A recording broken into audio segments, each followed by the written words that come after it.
So Sabah, obviously it's been a very tumultuous time, I think, for Muslims all across Britain at the moment. How are you feeling and how are the community responding to what's been going on? I think we are living in times where it's concerning. It's sad to see what we're seeing on our streets. People are destroying brown people's property. It's completely wrong. We are seeing hotels with migrants in that are being burnt. Naturally, people will be more cautious when leaving their homes. I know Muslim women have said that they're not leaving their homes anymore on their own. And even when I leave the house, I do look over my shoulder sometimes. It's not nice to leave your house feeling fearful, and we all hope and pray that this comes to an end soon. And how do you think it can come to an end, this rioting and this hatred that we're seeing right now? The violence we've seen on our streets has stemmed from a few different reasons. Misinformation has been a massive cause of this. Another root cause of this is how the media portray Muslims and the negative headlines they put out there about the Muslim community and also migrants. It's really important to recognise the positive contributions that migrants and Muslims have made to this country. Muslims do so many amazing things across the world. There are over 1 billion Muslims across the world, and majority of them are peace-loving individuals. Also, we have to look at the positive contribution migrants have made to this country. We can look at the NHS. My dad's been a civil servant for over 30 years, and I feel like he's been a credit to this country. What's also really important is the government allowing asylum seekers to work when they come to this country, allowing them to contribute to society, allow them to make an honest living. Because when migrants are put into hotels and accommodation, naturally, that will create frustration within people.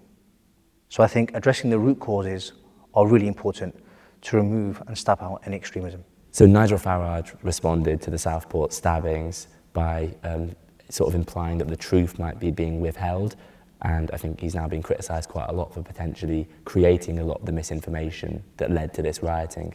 When a politician, an elected MP, acts like that, how does it make you feel, and how would you respond to him? Misinformation has been a reason why violence has erupted on our streets. It's important to note that people in power have influence. Their words have a direct impact on the society which we live in.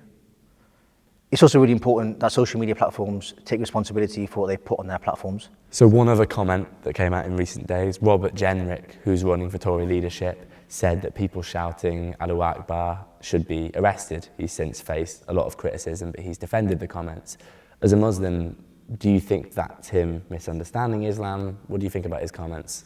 It's a complete misunderstanding to think that the word Allahu Akbar has anything to do with violence and terror. That word's been hijacked. Allahu Akbar basically means God is the greatest, and Muslims say this word over 100 times a day.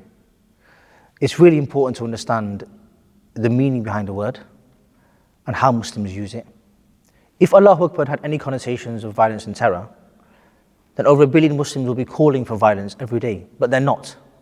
So it's really important to understand what the word means before taking it out of context. The violence that we are seeing from these extremists has an undertone of Islamophobia and racism.